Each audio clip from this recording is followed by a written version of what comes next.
अरे डॉक्टर गोविंदगारे साहेबांची 73वी जयंती सोहळा साजरा होत असताना त्यांच्या जन्मगाव निमगिरी या ठिकाणी 4 मार्च 2022 रोजी आम्ही साधारणतः 10 वाजता त्याचं प्रतिमेचं पूजन आणि प्रतिमेची मिरवणूक काढण्यासाठी त्यांच्या गावचे जे लेझिम पथक आहे तळेश्वर आदिवासी लेझिम पथक इथले ग्रामस्थ तरुण वर्ग तरुण मित्र या ठिकाणी सहभागी होतील। ती अभिवादन सभा साधारणतः 11 वाजता सुरू होईल। त्याचे अध्यक्ष आमचे समन्वय समितीचे जे अध्यक्ष आहेत ते तुळशीराम भोईर साहेब ज्यांनी PDC बँकेवर संचालक म्हणून काम केले, पुणे जिल्हा परिषदचे समाज कल्याण सभापती म्हणून काम केलेले आहे आणि संपूर्ण आदिवासी समाजामध्ये त्यांचं फार मोठं योगदान आहे। कार्यकर्ता म्हणून त्यांनी फार तळागाळापर्यंत काम केलेलं असं ते अध्यक्ष आहे। त्याच्यामध्ये प्रमुख वक्ते जे आहेत ते तुकाराम रावते, माननीय हिंगे सर ज्यांनी आता सेवानिवृत्त झालेले, त्यांनी मोठ्या हायस्कूलमध्ये काम केलं, त्यांचं जवळून असं संबंध आलेलं आहे। आदिवासी समाजाचे ते प्रमुख वक्ते आहेत आणि ते स्थानिक आदिवासी समाज बांधव त्या कार्यक्रमाला सहभागी होतील। ज्यांना आपले विचार व्यक्त करायचे असतील, ते ग्रामस्थ असतील किंवा तालुक्यातले कोणी मान्यवर असतील किंवा ज्यांना गारे साहेबांच्या जीवनाशी माहिती ते सर्वजण त्या ठिकाणी सहभागी होतील। आणि शनिवार दिनांक 5 मार्च 2022 रोजी स्थळ आदिवासी समाज प्रबोधन या ठिकाणी आदिवासी मेळावा आणि आदिवासी पारंपरिक नृत्य स्पर्धा हे आयोजन केलेले आहे। तत्पूर्वी 5 तारखेला जे कार्यक्रमाची रूपरेषा ठरली ती पुढीलप्रमाणे आहे। सकाळी 7 वाजता ज्ञानज्योतीचा प्रारंभ त्यांच्या जन्म ठिकाणी त्यांचं जे घर आहे त्या घरापाशी ती पेटवली जाईल। तिथून मोटरसायकलच्या रॅलीने ती साधारणतः 9 ते 9:30 वाजेपर्यंत आपल्या माणिकडो चौक या ठिकाणी त्या ठिकाणी आगमन होईल। त्या ठिकाणी तालुक्यातल्या आदिवासी विभागाचे सर्व पक्षाचे सर्व संघटनाचे कार्यकर्ते त्या ठिकाणी उपस्थित राहून तिचं स्वागत करतील। त्यानंतर 10 वाजता साधारणतः शिवाजी पुतळा चौकापर्यंत ती ज्ञानज्योती येईल। त्या ठिकाणी ग्रंथदिंडीचं आयोजन केलेले गारे साहेबांनी जी काही 52-53 पुस्तकं लिहिलेली आहेत त्या सर्व पुस्तकाचा त्या ग्रंथदिंडीमध्ये समावेश केला जाईल। ती मिरवणुकीने साधारणतः 11 वाजेपर्यंत प्रबोधित या ठिकाणी आणलं जाईल। त्या ठिकाणी ग्रंथसंपदेचं पूजन आणि प्रतिमेचं पूजन या ठिकाणी मान्यवरांच्या हस्ते होईल। मान्यवरांमध्ये त्या ठिकाणी जे काही आताचे सध्याचे आदिवासी विकास मंत्री आहेत ते आदरणीय KC पाडवी साहेब, झिरवळ साहेब त्या ठिकाणी उपस्थित राहणार होते, परंतु अधिवेशन सुरू असल्यामुळं ते येऊ शकत नाहीत असं त्यांनी कळवलेलं असल्यामुळं ते येऊ शकणार नाहीत। आणि त्याचबरोबर मग आपल्या या विभागाचे जे काही मंत्री आहेत शेजारचे आदरणीय गृहमंत्री दिलीप वळसे पाटील साहेब, त्यानंतर आपल्या तालुक्याचे आमदार आदरणीय अतिशय बेनके असतील, तिथले खेडचे आमदार दिलीप मोहिते पाटील असतील, मावळचे सुनील शेळके असतील, हे सर्व स्टँडिंग आमदार या ठिकाणी उपस्थित राहतात। त्याचबरोबर ज्यांनी गारे साहेबांबरोबर काम केले, ज्यांचा सहवास लाभला, ज्यांनी आदिवासी विभाग स्वतंत्र करण्यामध्ये मोलाची मदत झाली ते माजी मंत्री मधुकरराव पिचड साहेब या ठिकाणी येणार आहेत। त्यांना जीवन गौरव गारे साहेबांच्या नावाने पुरस्कार दिला जाणार आहे। त्याचबरोबर जे साहित्यिक म्हणून विदर्भाचे फार मोठे लेखक कवी विचारवंत आहेत ते विनायक तुमराम यांना आदिवासी साहित्य पुरस्कार गारे साहेबांच्या नावाने दिला जाणार आहे। आदिवासी समाजभूषण पुरस्कार म्हणून आदरणीय ज्यांनी गारे साहेबांचं बालपणापासून पाहिलेले ते दादाभाऊ बगाडे यांना दिलं जाणार आहे। आणि त्यानंतर खरं तर गारे साहेबांना प्रेम करणारे मग त्याच्यामध्ये त्यांच्या समेत असणारे त्यावेळचे सहकारी ॲड शिवाजीराव मोगे साहेब माजी सामाजिक न्यायमंत्री होते, माननीय वसंतराव पुरके हे शालेय शिक्षण मंत्री होते, माननीय पद्माकर वळवी साहेब हे क्रीडा व युवक कल्याण मंत्री होते, राजेंद्र गायक हे माजी राज्यमंत्री आदिवासी विकास आणि सध्याचे पालघरचे खासदार आहेत, त्यानंतर आपल्या विभागाचे खासदार कोणी साहेब आहेत, त्यानंतर आताचे आमदार कळवणचे धनराज महाले आहेत, माजी आपल्या विभागाचे खासदार खेड लोकसभा मतदारसंघ भारताचा शिरूर त्याचे माजी खासदार आदरणीय शिवाजीदादा आढळराव पाटील हे उपस्थित राहणार आहेत, माजी आमदार शरददादा सोनवणे हे उपस्थित राहणार, माजी आमदार वैभव पिचड अकोल्याचे हे उपस्थित राहणार आहेत। अजूनही काही आमदार मंडळीचे आम्हाला फोन आले होते की आम्ही त्या कार्यक्रमाला आवर्जून येऊ, कारण गारे साहेबांनी केवळ तालुक्यापुरतं नाही जिल्ह्यापुरतं नाही तर संपूर्ण महाराष्ट्रात आदिवासींसाठी जे काम केलेलं आहे आणि महाराष्ट्रात म्हणण्यापेक्षा अगदी केरळ असेल, मध्य प्रदेश असेल या सर्व ठिकाणी जाऊन त्याने काम केलेलं आहे। इव्हन गुजरातच्या जे काही विभाग आदिवासी विभाग आहे त्या ठिकाणी जाऊन गारे साहेबांनी कार्यक्रम केले, तिथल्या आदिवासींना संघटित केलं, त्यांना जागृत केलं.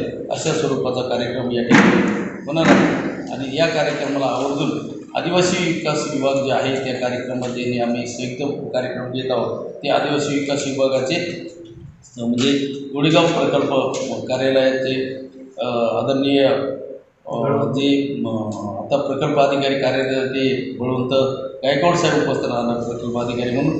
आणि त्या कमिटीमध्ये जे काही लोक आहेत त्यामध्ये म्हणजे त्यांचं आदिवासी जी गारे साहेबांनी स्थापन केली जी संस्था आहे त्या संस्थेचे प्रमुख असणारे राजेंद्र भारवड साहेब या ठिकाणी उपस्थित राहणार.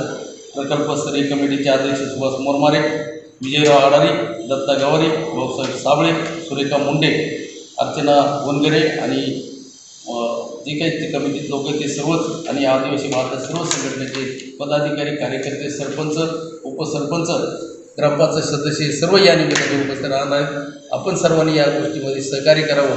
त्या अध्यक्षांनी आमचे आवाहन केले त्या आव्हानाला साथ द्यावे अशा पद्धतीची विनंती तुमच्या माध्यमातून करत राहतो. जय हिंद, जय महाराष्ट्र, जय आदिवासी.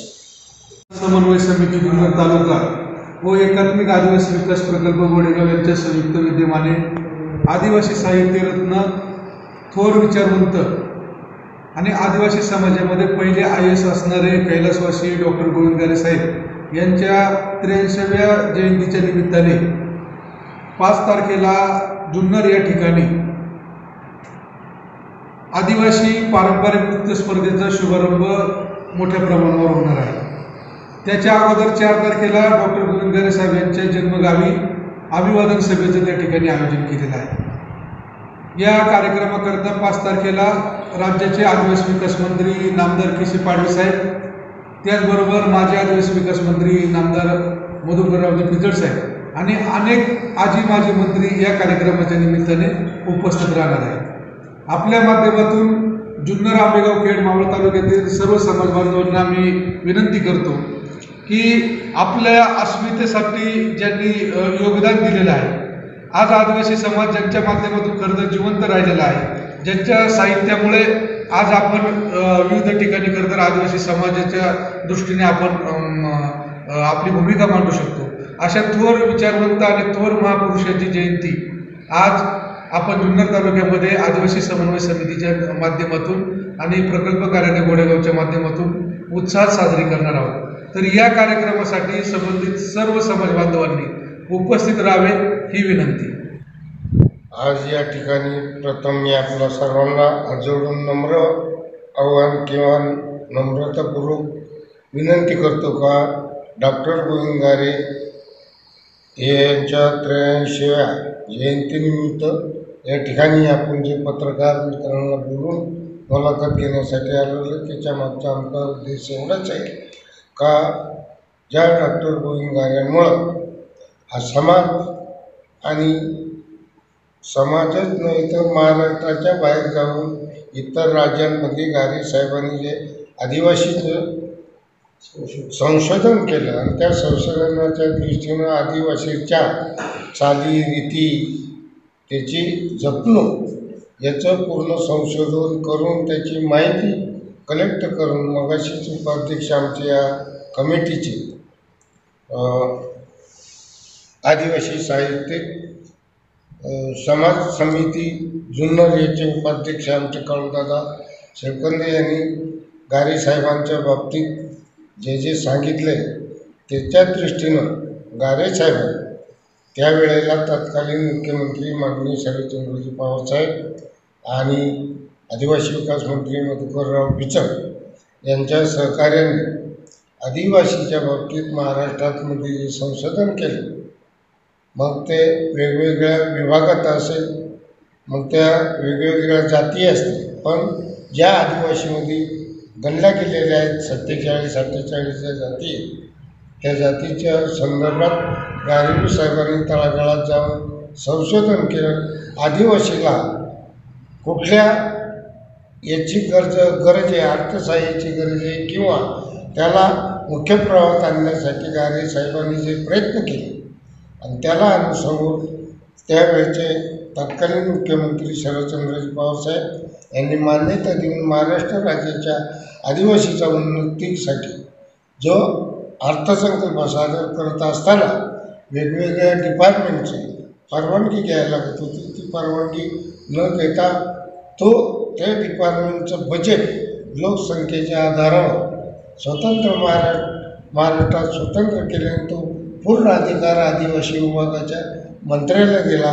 त्याबद्दल मी माननीय पवार साहेबांचे या कमिटीच्या वतीनं कमिटीचा अध्यक्ष या नात्यानं मनपूर्वक आभार मानतो.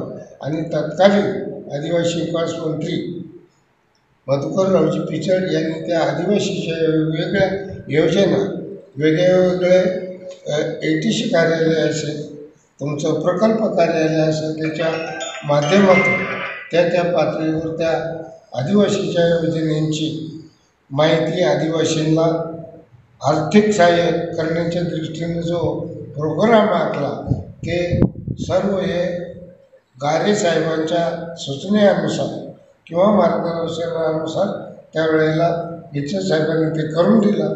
आणि आजही TIRI सारखी संस्था गारे साहेबांनी पुण्या ठिकाणी आदिवासीची पूर्ण आदिवासीचं राहारीती संशोधन ते संकलन केलं आणि त्याला स्वतंत्र निधी असा राज्य शासनाकडून मिळवलेला याला सर्व श्रेय माननीय गारे साहेबांचा आहे.